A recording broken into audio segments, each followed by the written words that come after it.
Welcome to Our Town, a 30-minute podcast brought to you by Best Bark Communications, a small but fierce client-centered marketing company powered by decades of experience and well-established business networks.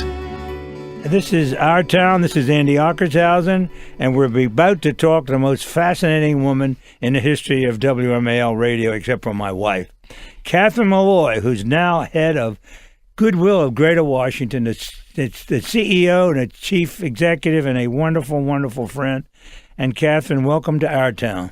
Thank you, Andy. I've looked forward to this. We welcomed you to Our Town many years ago, if you remember, in like 1983, 84. But way before that, there was a Catherine Meloy that I did not know who was born, and I thought in St. Louis, and you straightened me out. I did. I was born in Camp Lejeune, North Carolina. My dad was a Marine, 25 years. Once a Marine, always a Marine. That's but true. That's where I was born, yeah. And he's still living in St. Louis. Still living in St. Louis. That's where your family grew up. Why would he stay there? Was he originally from the Midwest? Do you know, my grandparents lived in Teutopolis, Illinois, which is about 100 miles, maybe. On the other side of the river. On the other side of the river, And he and Mom, when they retired, they decided either San Diego, which would not have been a bad place to go, or get close to the family, but they wanted to live in a major metropolitan city. And so St. Louis was the closest city to where his parents and my mom's parents lived. Where it all started. Where it all started. Now, you mentioned San Diego. That means you were a brat and you moved. I was a brat and we moved. Yep. And we... and you must run into people all the time in your world, in our world, as in our town, that had been brats because there's so many people here are military. Right. Well, and you know, Andy, we live out in Annapolis, and there are so many Navy and Marines, because, you know, it's, as my father would say, the Marines really built the Navy, but, you know, that's a whole nother story. But, you know, I now live in a military town in Annapolis, so... Military's been very close to me, and we love it. And we were there last week or 2 weeks ago, and watched the midshipmen walking around downtown, and said to me, "This is a military town." And you saying it again. Yeah, it is. And your dad then traveled and all these, and he retired and said he's going to stay in St. Louis, and you retired with him then. So you stayed in St. Louis. Do you know, I was in St. Louis really for only about 5 or 6 years. I was in St. Louis. I had graduated from Lindbergh High School. So I was there my junior and senior year. And then I went to 2 years of college. And then from that 2 years of college, we had to pay for our own college at that time. My dad said you have to pay for it. And at the end of my sophomore year, I owed $10,000 in college debt. And I said, I'm going to drop school. Because I can't afford to. I just hated owing people money, and so I went to work. If you can believe this, I was working for the St. Louis baseball Cardinals as an usherette. Wow! One of the best organizations in all of sports of the Cardinals. Yeah. Now you're going to love this one. Owned by the Budweiser, right? And you know what, my friend? I don't even know if you knew. Yeah, it was by Anheuser-Busch. Yeah, Anheuser-Busch. I don't know if you know this, but so I worked right behind home plate. Section 153. Why do you remember those kind of things? You know, like, who cares, right? Exactly. But anyhow, and so the front office people would always come out and sit in my section before the game started. Just, you know, they'd be sitting watching batting practice or whatever. And the front office HR person came to me one day and said, why don't you come in and work, you know, in the office, in the executive offices? And I went to work for Mike Shannon, who was the announcer, and for Joe Torre. Oh, my God. God. Torre was the coach at the time. The manager. For the Cardinals, yeah, manager. And so I was Carey? there. I was their assistant. Harry Carey. Well, Harry Carey was from in Chicago. Holy cow! No, he was before that. He was with the St. really? Louis. Yes. Really? So you're so young. So, you've yeah, you see, I don't. Yeah. No, it was Mike Shannon at the time. Yeah, Mike Shannon was a broadcaster. Play-by-play. And Jack Buck. Yes. Yeah. Succeeded by Bob Costas. Exactly. All the great announcers that worked for St. Louis. Isn't that KMOX. Great? Yeah, KMOX. And how did you get in the broadcast business? Oh, you went to college in St. Louis. I went to college in St. Louis. I went to Fontbonne College, which was at the time an all-girls college. So anyhow, worked for the That's Cardinals. when you were going to be a nun. Worked for the... I was. I know that. I was going to be a Carmelite nun. Can you imagine? Carmelite nuns take the They vow of miss you, silence. Catherine. Could you They imagine need me you. being silent? That's a funny story. Now that's a real funny That's story. another story. That's another story. That's another story. So I'm sorry, Andy. So anyhow, so after the Cardinals, I went to work for Sheraton Hotels, and worked for Sheraton Hotels, the Sheraton Jefferson in St. Louis, Missouri, and as like love would have it, I was promoted up within Sheraton Hotels. And it was in 1976, 77 that all was occurring. And you know what? It was a time that they didn't have women in executive positions. That's right. And we so all lived through that. Yeah, so Sheraton had a few women that they earmarked to progress through the ranks, do an executive training program kind of thing, and to move up. And I just happened to be one of those women that they earmarked. So I'm trying to make this story short, but anyhow, which I'm not doing a very good job of. But anyhow, so I went to work for Sheraton Hotels, moved to Kansas City, went to an annual Sheraton meeting, and saw my husband. This was in 1976.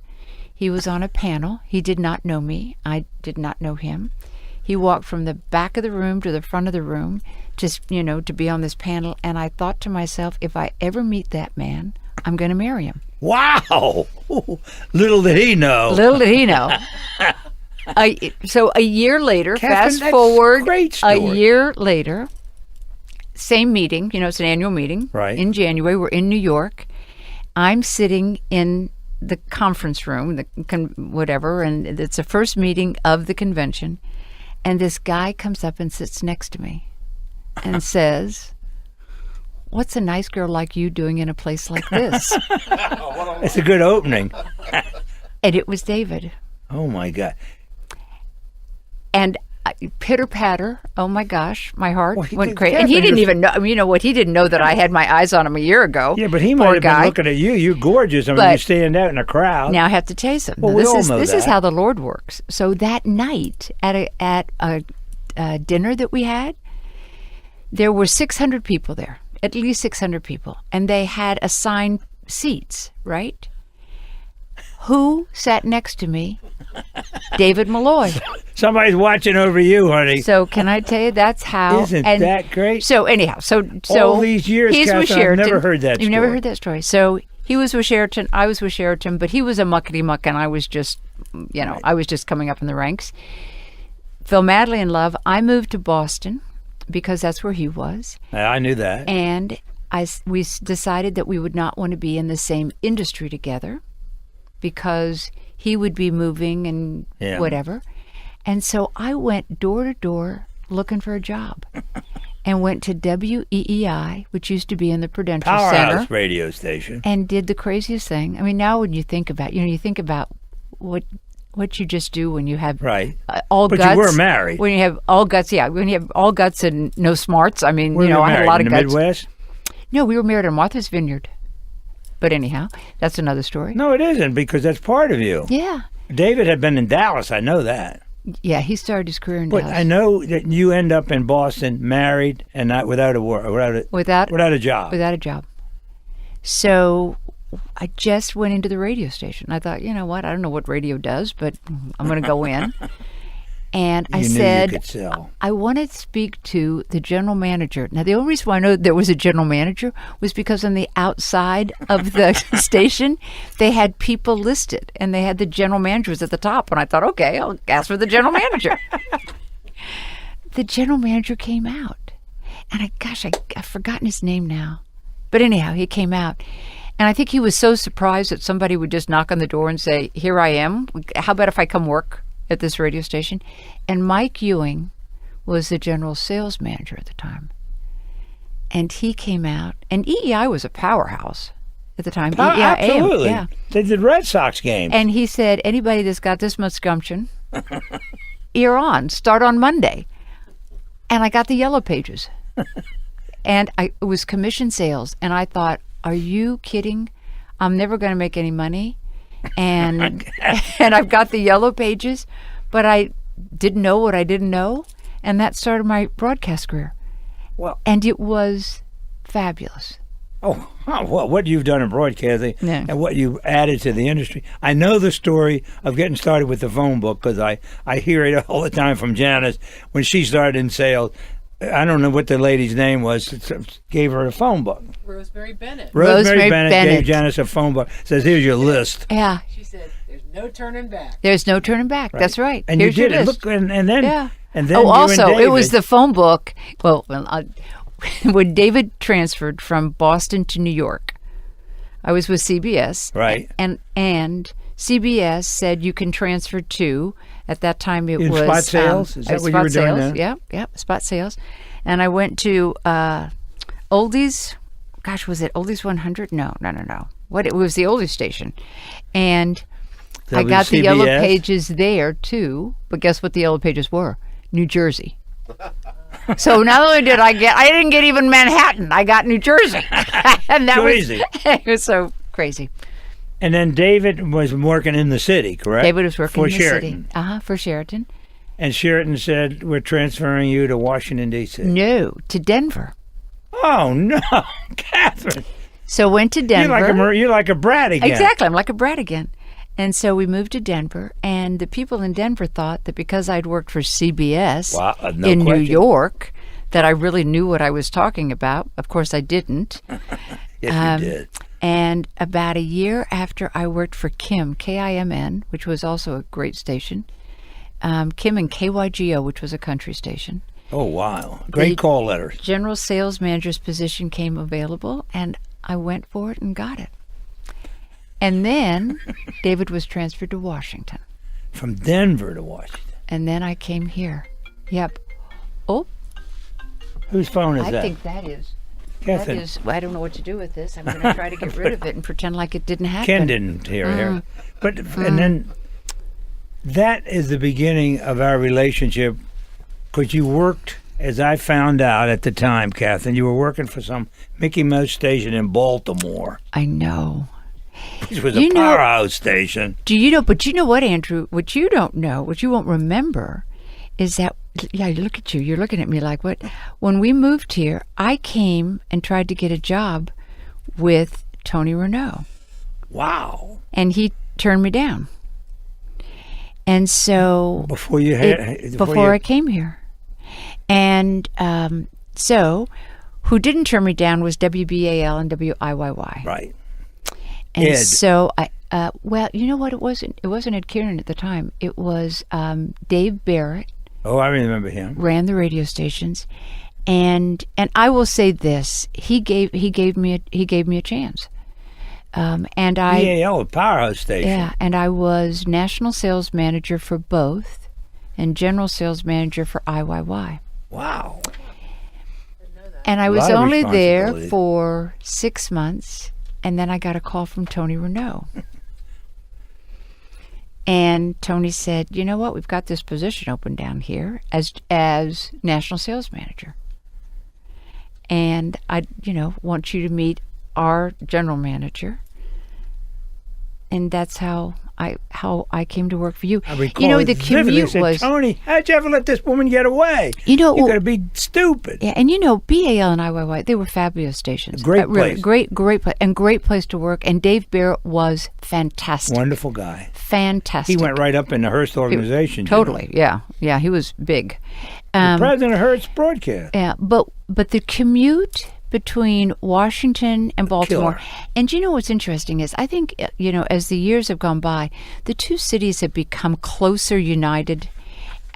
Because I tell you what, we have a lot of people at Goodwill that live in Baltimore, and there's a lot of people that do that commute. But at that time, because it was 1983, 84. I remember it well. Yeah, they were like they could have been San Antonio, Texas, and New York. I mean, they were that different. And so I worked in a city, and radio was so great because radio at that time was the city, it was the community. It was bursting. And you got involved in the city through radio. So I was getting involved in the city through Baltimore, and my life was in Baltimore, my work life, but my home life, and my husband was in Washington. And that just didn't work. Well, I am so delighted and can think back to those years. It's 33 years ago, and I Is that think how Tony long? was stupid. He let you get away. But we're going to take a break here from our town. We're talking about Washington, D.C. That's our town. We love Baltimore, but we're Washington, D.C. This is Andy Ockershausen, and we're talking to Catherine Meloy.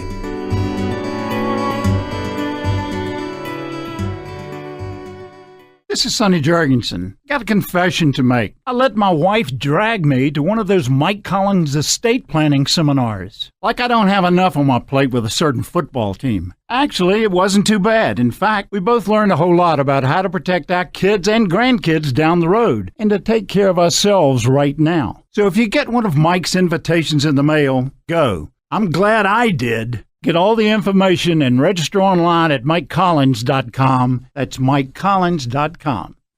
You're listening to Our Town with Andy Ockershausen. Brought to you by Best Bark Communications. This is Our Town, and I'm Andy Ockershausen. I'm talking to Catherine Meloy. And I recall, Catherine, Tony invited me to come down to the hotel, the Carlton Hotel, 16th and K Street, yeah. to meet this woman from working for Baltimore. And I do recall coming to the lobby, and we sat there and have cocktails, and I think we either hired you or made you an offer or begged you on the spot that we really needed you. And that was the start of my life, that you made so great, and Tony's life, because you were such an important part of WMAL. Now, can I In tell the the real glory story? years. Can I tell the real story on that? Tony, I had interviewed with Tony about 2 or 3 times before that. And remember, he had turned me down, like when I Right. first came. So I thought I had to put the full court press on. You were the one, Andrew, that at that meeting, and I remember you turning to Tony just like as if it were happening just today. And you said, "Don't let that girl go. Absolutely. We're going to have her at MAL." And that was gotta you. have that girl. That was Andy. So, Andrew, it wasn't Tony that hired me. You went ahead and put the, Absolutely. Honey, I learned that from Joe Albritton many, many years ago. If it feels good, do it. Yeah. And that felt so good. I knew you were just right. Yeah. And that started our life at WMAL. Right. We were so important in the city. All the things that you got involved in because of WMAL were things I'd been involved in for many years beforehand. And then, that's what made broadcasting so great. We were involved in this city. We were so involved. And do you remember, Andy, remember the Fantastics? Remember Oh, when my we God. went to New York? New York. And Soon it's going to rain. And we took, and this was one of your ideas, was to take a group of our closest clients up to New York to see something unusual, and it was a day trip. It was And it great. was a way, what you always said, you said 2 things I'll never forget. First of all, you said, with the Board of Trade, you said, don't just go to the Board of Trade, get involved Absolutely. and be there. And then you always would tell me is that as far as your clients are concerned, have them become friends and have them, they're a part of the community. You'll become a part of the community if you get involved with them. And so one of your ideas was, let's take a group of clients up to New York. And the Fantastics was the longest running Absolutely. play in It was forever. fantastic. It was fantastic. And we went up there and that was radio when it was just, when you had relationships. I loved that about radio because you had relationships. Absolutely, Catherine. Yeah. And, and it ended for me somewhat abruptly, but it didn't for you. And, we had so much magic at WMAL, and you were a big part of it. You know what I'm talking about. We had relationships with the audience as well as with our advertisers. Right. And, we loved our commercials. We loved having advertising. Exactly. Our commercials, that paid our salaries. So guess Absolutely, what? made our life. You never let us forget that either. Catherine, I used to say to the guys, don't read the commercial, sell the product. Yeah, that's right. That's right. That's why they were there, and they did. That's right. And then, Catherine, you left WMAL in probably 1986, 87, and moved to Alexandria. And went to work for WCXR. Right. A great station. Great station. And Great people. And at the time, I was pregnant with DJ.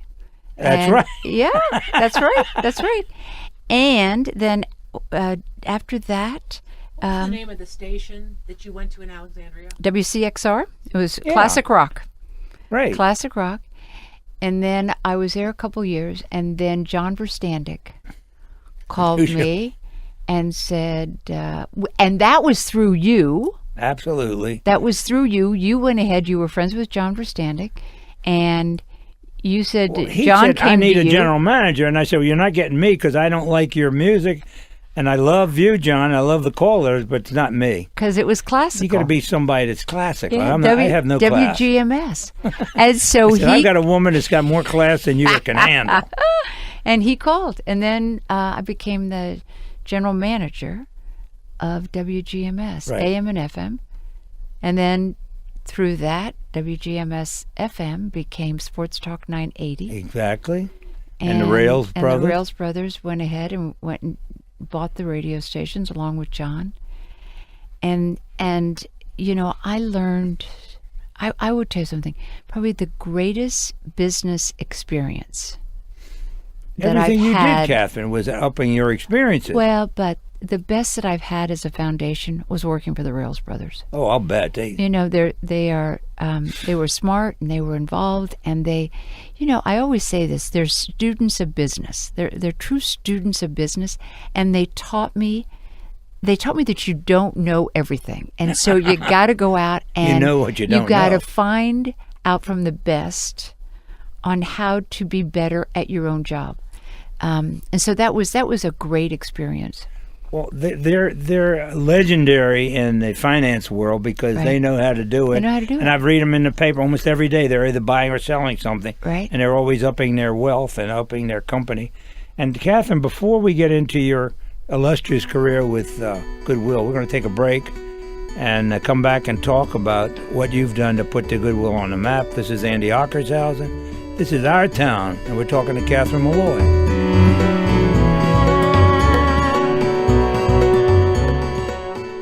Hi, Tony Sybil here to tell everybody about our newest restaurant over off New York Avenue. It's called Ivy City Smokehouse, 1356 Oakey Street Northeast, right next to the Heck Company warehouse. It is terrific, and we have the only seafood smoker in the District of Columbia. So when you go to your grocery stores or your delis, ask for Ivy City products.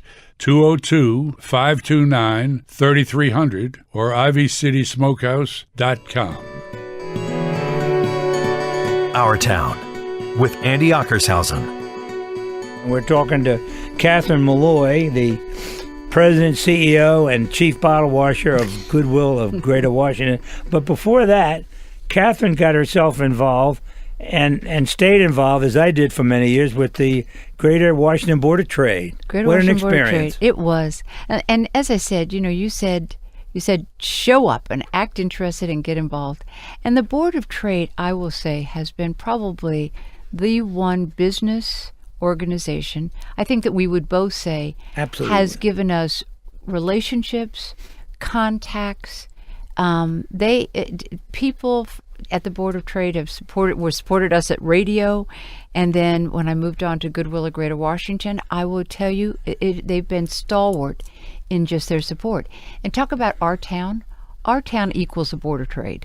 You know, Catherine. it is the Board of Trade. And when you give to organizations like the Board of Trade and the Goodwill, you get it back many times over. 100-fold. And I used to say that to people, if you get involved, just don't join, get involved in Yes. the organization. Yes. And you're Yeah. a living proof of that. What Yeah. you have done, it's helped your life, it helped your career, that involvement in the Board of Trade. Yeah, Board of Trade's been, and continues to be, To this day, a very absolutely. strong organization, regional organization, you know.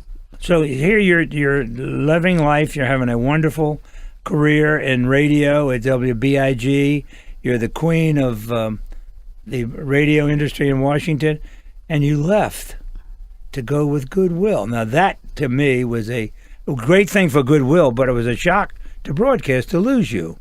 Do you know, Andy, I never anticipated doing it. I did not. If you would have asked me, did you want to leave broadcasting? I didn't. I you loved had it what I made. did. You I loved it. loved what I did. GMS was a powerhouse station. Well, and I was at WASH at the time, WASH and WBIG, and it was Clear Channel. And you know what? It was good. It was still good. Still Absolutely. Great people. And Paul Rothenberg, who I met through the Board of Trade, was with the McCormick Group, and he called up and and you know what he said? He just said, you know a lot of people, which because of the Board of Trade and whatever, Right. Who would you recommend for the president of Goodwill? And I'd never been in a Goodwill store. I mean, Goodwill's got a great brand, but I didn't know anything about it. Nothing about it. Brand. So anyhow, at the end of the conversation, he did one of those typical, headhunter kind of ask, and he said, Catherine, would you be interested in the president and CEO of Goodwill? And I said, I think I would. And Andy, I got to tell you, I hung up the phone, and I can still feel myself doing this. And I looked up and I said, "Dear Lord, where are you taking me?" And somebody was looking out for you. And literally a month later, I joined Goodwill. I left broadcasting and joined Goodwill. Well, do you think that he wanted you from the beginning, but did the search as it is? Because that's a technique, of course. Yeah. Do you know what I think, Andy? Paul's a smart man. Yeah, Paul's a very, I think he's brilliant now since I got the job. Lyle's Carr, they are. Lyle's Carr, exactly. They are brilliant. I don't know, because the reason why I don't know is that I know that they had interviewed quite a few people.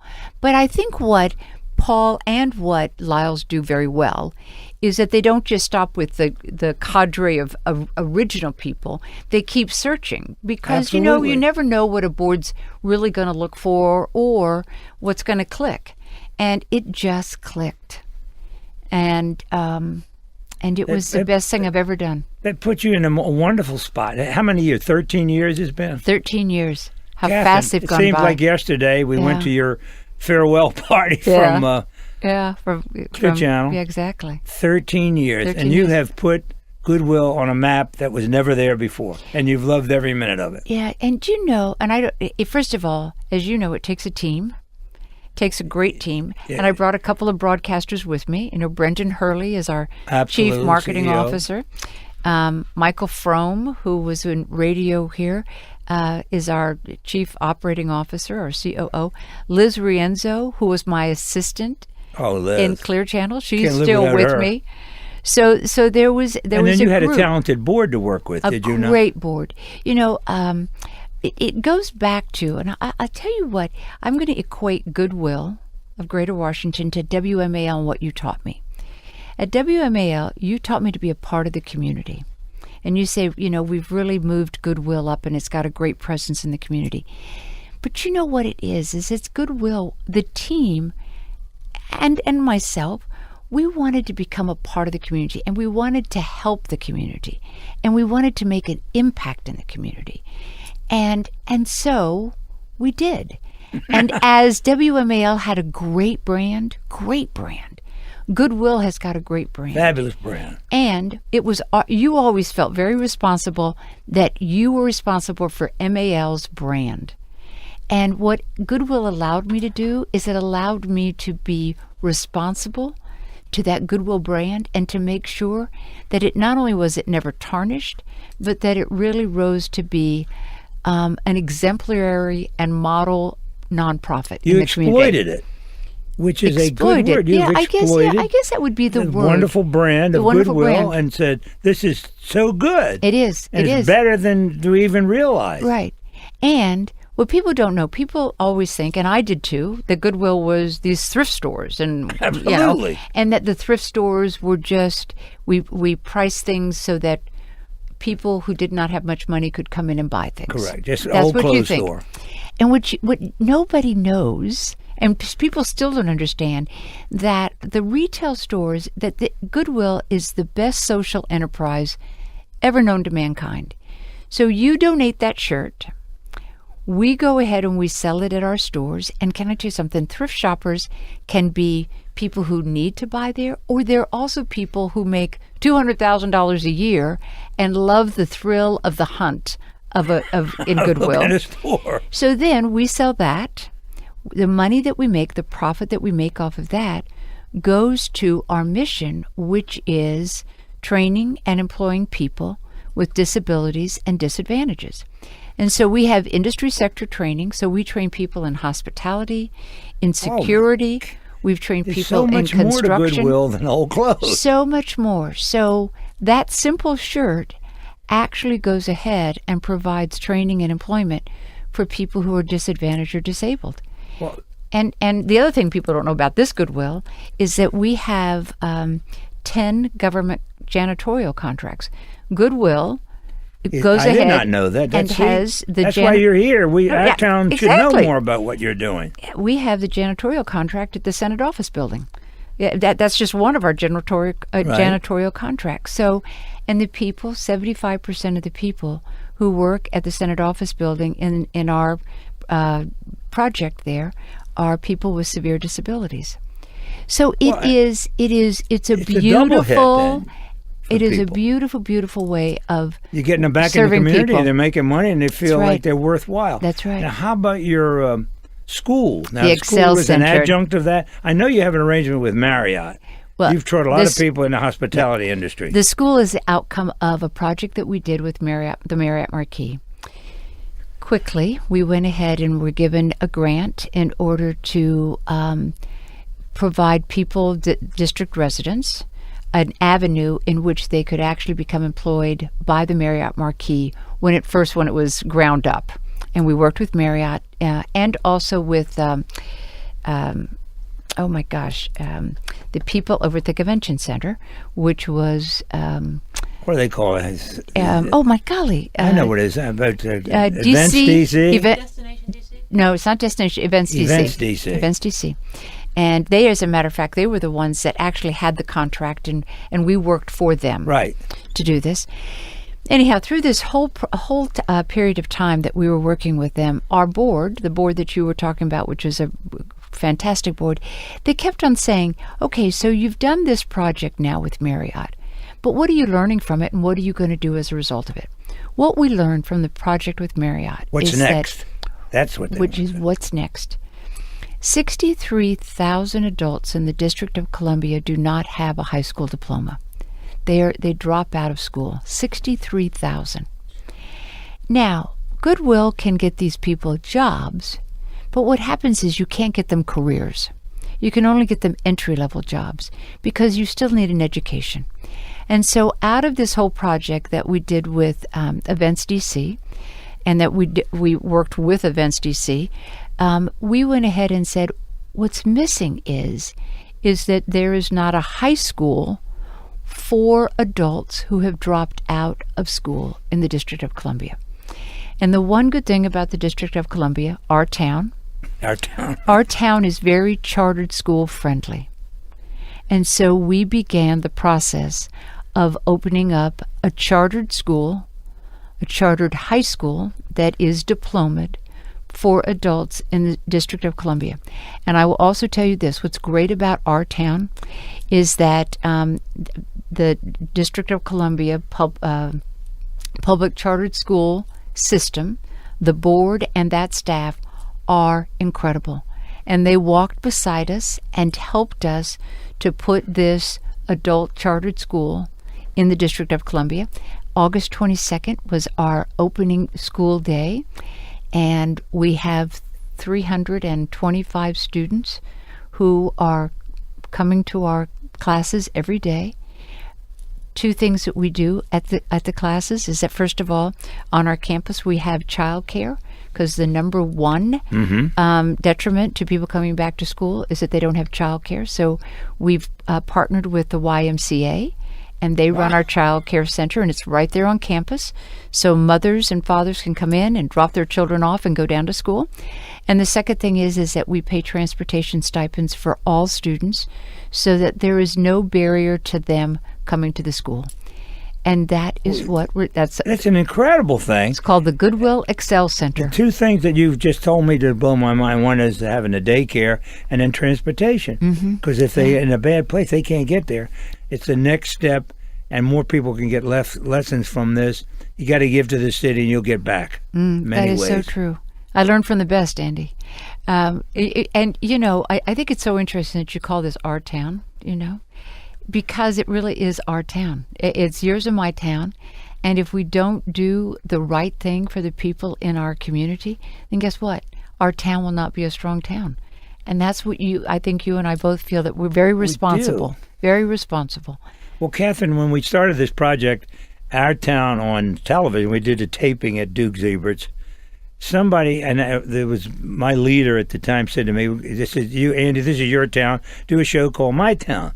And I said, "Well, it's not my town. It's our town. Our town. Exactly. And that included everybody, Catherine. You're such a big part of it, and I'm so happy that Goodwill has you. Though I think broadcasting's lost a lot. Although, Catherine, in the evolution of both of our lives, the broadcasting isn't what it was, but you and I grew up with. It isn't what it was, and I often look back and say, back to the Lord, I often say, isn't it interesting that really at the time that it started changing was the time that I had the opportunity to move on and do something else.